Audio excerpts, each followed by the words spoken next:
नमस्कार दोस्तों, मैं राजकुमार आप सबका अपने इस यूट्यूब मंच पर स्वागत करता हूं। जितने भी लोग मुझे फॉलो कर रहे हैं, देख रहे हैं, उनका मैं तहे दिल से आभार व्यक्त करना चाहता हूं, क्योंकि वो उन्हें कहीं न कहीं से सीखने की एक इच्छा ज़ाहिर हो रही है। तो समय ना गंवाते हुए सीधे चलेंगे टॉपिक पे।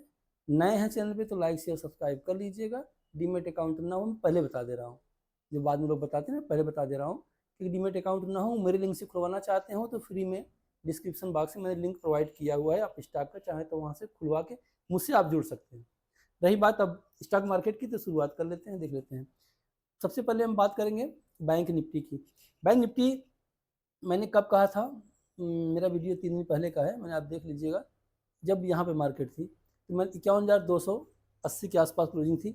मैंने कहा था यहाँ से बैक बैक लगातार गैप अप ओपनिंग करके मार्केट, सर मैंने गैप अप कम कहा था, एक ही बार कहा था।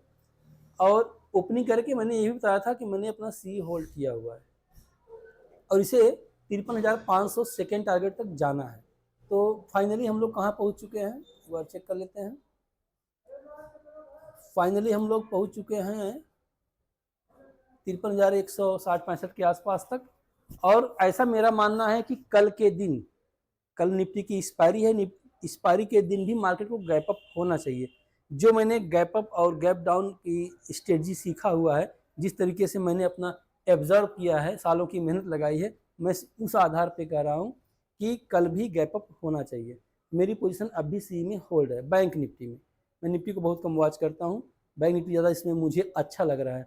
और मैं बता दूं कि ज़्यादा दूर नहीं है अपने लाइफ टाइम हाई से बैंक निफ्टी, 3-4% के आसपास लगभग होगा। फिर नए हाई की तरफ हम लोग निकल जाएंगे। तो लगाते हैं वीकली टाइम फ्रेम, ऐसा क्या है सिनेरियो, अभी क्या हो सकता है।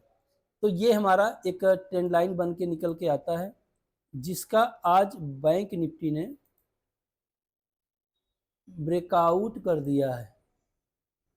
ये देखिए, अब अगर कुछ लोग कहते हैं ना यहाँ पे कि सस्टेन होगा तब ना, बिल्कुल सही है। अभी 2 दिन बचा है इस वीक की कैंडल में।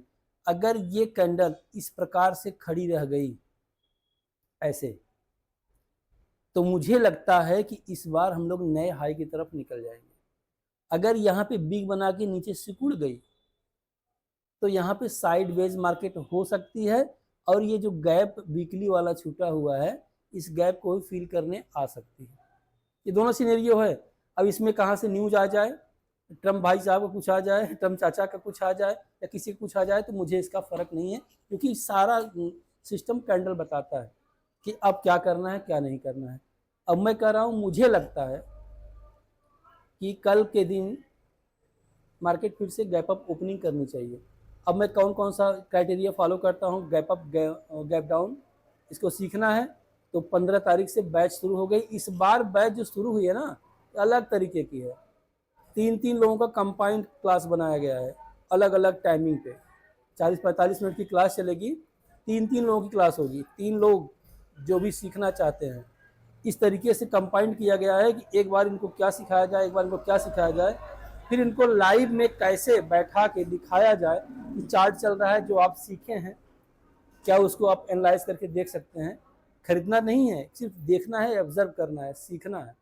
जिस दिन आपको सीख के कमांड महसूस हो जाएगा ना, जो आप बटन दबाने से डर लगता है, तो शायद बटन दबाने से आपको डर नहीं लगेगा। तो चलिए, आज हम कुछ स्टॉक की बात करते हैं। और स्टॉक में मेरे डाटा पे कौन कौन सा आया है, मैं नाम बता दे रहा हूँ।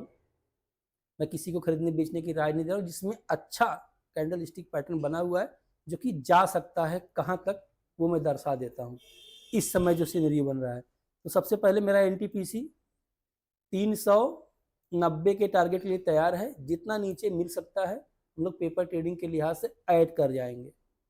कहाँ तक ऐड करेंगे? ऐड करना है 340-45 के आसपास तक। जैसे मैं बताया था, 30 शेयर लेके बैठा था, अगली मार्केट गैप अप ओपनिंग हो गई, फिर नीचे आई, कोई दिक्कत नहीं। इसे जाना है 390। क्यों जाना है? क्योंकि ये वीकली टाइम फ्रेम में शानदार डबल बॉटम पैटर्न है और हायर हाई हायर लो का संकेत बनाते हुए चल रही है। ठीक है, अभी यहाँ तक और नीचे आए तो यहाँ पे मैं अपना ऐड करूंगा। कहाँ तक ऐड करूंगा? मैं यहाँ तक ऐड करूंगा, 345 तक। इसका टारगेट खुला है 414 तक, मैं 390 तक ही वेट करूंगा। मैं एक स्विंग से स्विंग खेलता हूँ, दैट्स ऑल। अगर एक स्विंग से एक स्विंग आप खेलेंगे तो कभी लॉस में नहीं रहेंगे। दूसरा स्टॉक बैंक ऑफ बड़ौदा जो कि ज़बरदस्त सेटअप पे मेरे मिला है, जिसका टारगेट 266 फर्स्ट है और सेकेंड टारगेट 292 है। भाई देखिए मंथली टाइम फ्रेम का है कैंडल ये। क्यों, क्या ऐसा दिख रहा है मुझे, क्यों मैं कह रहा हूँ, मैं अपने कोर्स में सिखाता हूँ, बताता भी हूँ कि 4 रेड कैंडल के बाद अगर कोई बुलिश कैंडल स्टिक पैटर्न बनता है, ये देखिए, इसे क्या कहते हैं, इसे कहते हैं बुलिश इनगाल्फिंग कैंडल, और ये 2 गुने टारगेट वाली है, यानी कि इसका हाई लो जितना है इतना 2 गुना ऊपर। 1 महीने में एक कैंडल बनेगी, एंट्री बन चुकी है, इसमें देखना हाई कर चुका है, जैसे कैंडल स्टिक पैटर्न में होता है।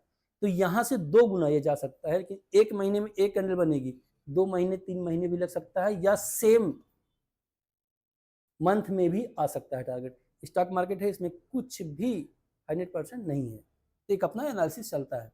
आरटीएन पावर अब आ रहा है अपने उफान पे, धीरे धीरे धीरे धीरे। वीकली टाइम फ्रेम में देख लेते हैं, 11-12 रुपये जल्दी पहुंचने वाला है।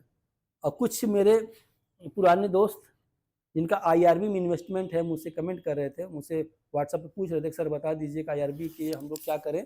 मैं बता देता हूँ, आईआरबी अब यहाँ से एक अच्छा खासा रनअप, जहाँ से आप लोग एंट्री किए थे उसी के आसपास 50 रुपये के आसपास फिर जाके खड़ा होगा, वहीं कंसोलिडेशन करेगा, उसके बाद 57-60 जाएगा। और कौन सा स्टॉक है, जम्मू एंड कश्मीर बैंक, ध्यान से देखिएगा, गजब गजब के स्टॉक हैं वीकली टाइम फ्रेम में, जो कुछ एनालाइज कीजिए वीकली टाइम फ्रेम में। अब ये 104 रुपये की तैयारी कर चुका है धीरे धीरे। चलिए अगला देखते हैं, डीसी बैंक। डीसी बैंक में आपको हम दिखाते हैं वीकली टाइम फ्रेम, शानदार ब्रेकआउट है, 130 की तैयारी ये भी कर चुका है। भाई देखिए वीकली टाइम फ्रेम का मतलब होता है कि एक वीक में एक कैंडल। अब देखिए जिसके पास जितना अनुभव होगा, जितना जिसके पास नॉलेज होगा, उसी हिसाब से पैसा कमाएगा। जैसा मैं अपनी वीडियो में बता चुका हूँ कि 4 लोगों का एक ग्रुप था, जैसे मान लीजिए, मैं तो परिवार का उदाहरण दिया था, लेकिन आप लोग मान चलिए कि 4 लोगों का एक ग्रुप है, उनका एक लीडर बैठा हुआ है, और वो टेबल पे ले आके रख दिया, भैया हो कैसे रख दिया बता देता हूँ आपको। वो ले आके रख दिया कि भैया हो ये लो, सब शेयर मार्केट के बंदे थे, मैं एग्जांपल बता दूं कैसे थे क्या था।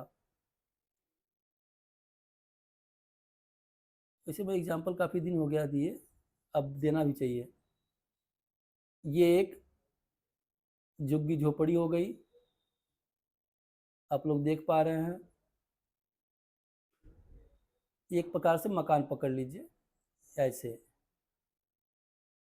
बरसात झमाझम हो रही है चारों तरफ से, भयंकर।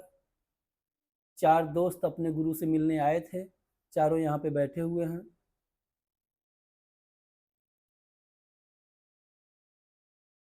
और ये इनका गुरु बैठा हुआ है, और ये बता रहा है, ये सब सुनने आए थे, सीखने आए थे कि सर कैसे स्टॉक मार्केट में पैसा बनाया जाए, क्या साइकोलॉजी होनी चाहिए।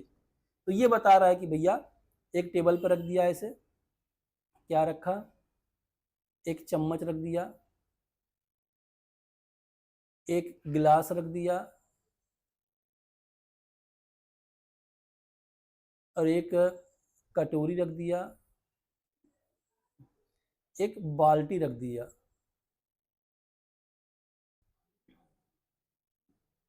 कहा एक एक बर्तन उठा लो, बाहर निकल जाओ, जाओ देखता हूँ कौन किसको क्या पसंद आता है। तो कोई चम्मच ले गया, कोई गिलास ले गया, कोई कटोरी। कहा जल्दी जल्दी जो भर के ले आएगा समझ लूंगा वो तेज होगा। अब गया, लास्ट में एक भाई के हाथ, एक दोस्त के हाथ में आया बाल्टी, वो बाल्टी लेके गया भाई, कोई चम्मच उठा ले गया, कोई कटोरी, कौन का। अब स्टॉक मार्केट में पैसा तो बनाने वाले बना ही रहे हैं, अब जिसको नहीं पता है वो नहीं बना रहा है।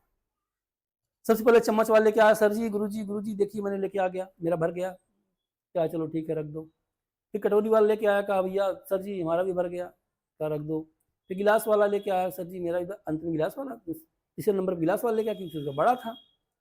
और लास्ट में बाल्टी वाला लेके आया, और बाल्टी वाला जब ये भर रहा था ना, तो लगातार बरसात हो रही थी, और बाल्टी भरने में बरसात के पानी से समय लगता है। तो जब ये लेके आया बाल्टी, तब गुरु जी कहे देखो सब लोगों ने अपना अपना बर्तन चॉइस किया था, जिसकी जो चॉइस थी उसी के हिसाब से पानी लेके आया। ये पानी नहीं है, पैसा है, स्टॉक मार्केट का पैसा है। जो जितनी देर बरसात में भीगा है, यानी कि ज़्यादा से ज़्यादा लर्निंग किया है, वो उतना बड़ा गोल करके लौटा है। तो सीधी सी बात है, आपको सीखना पड़ेगा, समझना पड़ेगा। जितना सीखेंगे उतना आप पैसा बनाएंगे, नहीं सीखेंगे तो गंवाने के अलावा कोई रास्ता नहीं है। और बहकाने वाले तो बहुत मिल जाएंगे। अब मेरा कोई ऐसा मोटो नहीं है कि नहीं आ जाओ मैं ये कोर्स करा देता हूँ वो करा देता हूँ, कुछ नहीं। सब कुछ सीखने के बाद प्रैक्टिस आपको ही करनी है। लगातार प्रैक्टिस करेंगे तो पैसा बनेगा, नहीं प्रैक्टिस करेंगे तो नहीं बनेगा। बाकी सिखाने के लिए बहुत से मेंटर हैं, कुछ ना कुछ सिखाते ही हैं। कोई मेंटर बन के सिखा रहा है, गुरु बन के सिखा रहा है, चाहे वो कॉलेज का हो, प्रोफेसर हो, ट्यूशन पढ़ाने वाला हो या कोचिंग पढ़ाने वाला हो, कोई भी हो, अगर उसको जिसको आप गुरु मान लिए हैं तो अपना ज्ञान तो दे ही रहा है। तो सबसे कुछ न कुछ सीख के अपना एक गोल बना लीजिए। वीडियो पसंद आए तो लाइक से सब्सक्राइब जरूर कीजिएगा। शेयर मार्केट में ही पैसा बनेगा अगर आप सीख लेंगे तो। मिलते हैं नेक्स्ट वीडियो में, तब तक के लिए जय हिंद, जय भारत।